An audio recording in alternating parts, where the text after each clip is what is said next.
Hello, everybody. Scott Golden here with the Golden Opportunities Coaching YouTube channel. Welcome to those of you who are new. Welcome back to those of you seasoned veterans. What we do around here is bring about conversations of a psychological, mental health, emotional health paradigm. We do that as often as we can, usually several times per week. We make something happen for your listening pleasure, and we continue to do that as often as we can. We've got over 1,400 of these available for your listening pleasure, continuing to add whenever we can. Hopefully, that is beneficial to you. In any event, would love to continue to be of help to you. Please feel free to reach out at PO Perception on Twitter or in the About Me section of this YouTube page. Either way, get you in touch with me or remember my team make something happen for your benefit. Anyway, this is the second part of our breakdown series. What are some signs that you're having some level of emotional, mental breakdown? Those are very unfortunate, but they happen a lot more than people realize. And for the most part, people think there's a level of weakness if they can get to a place of breakdown. That is, where the body, mind, and spirit kind of gets to a place where it can't handle what's in front of it, whatever that is at any given moment.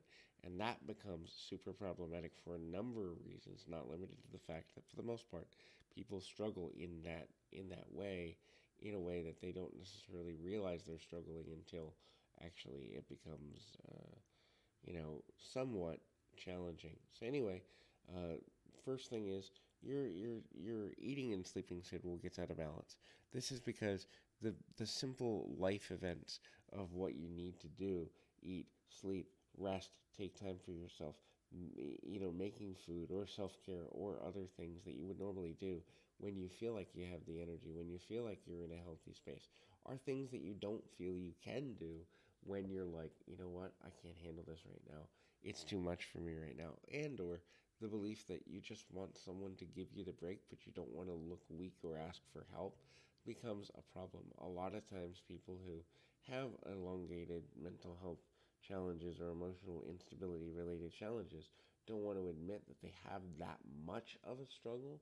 And so what begins to happen is they become out of balance within themselves, and that ultimately leads to a certain level of struggle that doesn't necessarily lead them where they want to go. Next thing is they're tired. So there's two types of tired. There's mentally tired, which means just mental exhaustion, hard to concentrate, but then there's physically tired. And then actually there's three types of tired. There's emotionally tired too. In other words, I don't want to look at this situation again. I don't want to deal with the way I'm feeling anymore. I don't want to deal with the struggles that I'm dealing with mentally and emotionally, and kind of getting to a place of deeper value. And so when we begin to understand that the burnout level is real and that burnout leads to breakdown, then the balance between burnout and breakdown becomes something we're more serious about being concerned about. And ultimately, that is something that we need to potentially at least look at on a more consistent level. Now, does the average person want to do that? Most likely not. Does the average person need to do that? Oh, definitely so. And so it becomes where you're disciplining yourself to look at how um, committed you are to the process of what you need, and where your conjunctions are of what I can handle versus what I can't handle, where my burnout level is, how much I'm overpromising myself because I'm afraid of people's reactions. All of these are things you got to look at in a healthy way, in a meaningful way. And so beginning to understand how to identify ways to manage that, ways to navigate that, is also super important. The next thing there that you kind of got to look at is, where is your level of focus? Are you getting to a place where you can't focus on the things you want to accomplish? Are you getting to a place where focus in general is painful or difficult or a bit of a hardship? And um, your memory starts to go. Are you remembering the things you need to do within a given day? Or are you so burnt out that you can't even remember the things you promised to do or the things that people need you to do?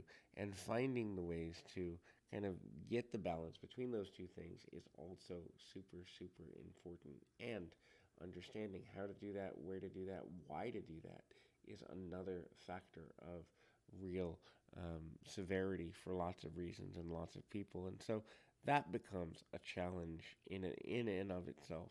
So identifying the ways at which we need to kind of identify our own strengths and weaknesses in that regard, and identifying how to remain in balance is the difference between living successfully and living a burned out life. So hopefully this is helpful. Keep your feet on the ground, your mind in the moment. Until next time, everybody.